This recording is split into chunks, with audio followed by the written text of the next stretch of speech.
Mais de 100 linhas do sistema de transporte intermunicipal deixaram de operar em Minas desde o início da pandemia. Motivo? Redução de passageiros. Acredite, amigo, já tem 18 cidades sem ônibus.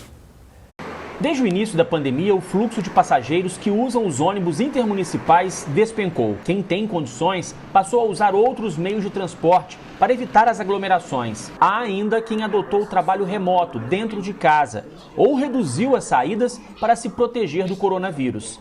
O efeito desse novo comportamento foi sentido pelas empresas que prestam o serviço de transporte. Com menos passageiros, os lucros caíram muito e as despesas aumentaram. Resultado, 105 linhas do sistema de transporte intermunicipal deixaram de operar em Minas.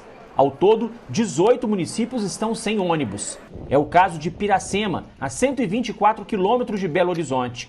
Nós mostramos aqui na Record TV Minas que os moradores estão sem transporte público para se deslocarem para outras cidades ou para a capital. É um transtorno muito grande, porque nem todo mundo tem um carro próprio, né? Precisa sim do transporte e a gente está com esse déficit aqui na cidade. A Aviação Transmoreira, que tem a concessão para este tipo de transporte, parou de oferecer o serviço em setembro de 2020, alegando problemas financeiros. Como a concessão para o transporte intermunicipal é feita pelo Estado, a Prefeitura tem poucas alternativas para tentar resolver o problema. Nós, enquanto município, a gente não pode interferir na decisão administrativa estadual.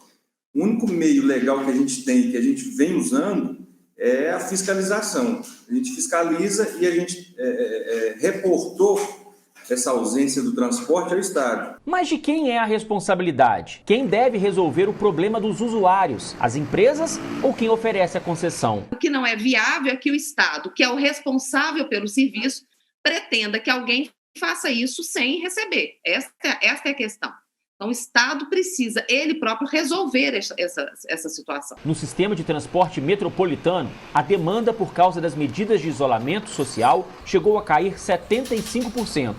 Hoje, funcionam 556 linhas e 124 estão paralisadas. De acordo com a especialista em direito administrativo, a lei estabelece que quando a tarifa cobrada pelas empresas de ônibus não é suficiente para pagar pelos gastos, cabe ao poder público assumir a diferença. A solução para esse problema é o Estado identificar que não há efetivamente como sustentar esse contrato e aportar recursos ali.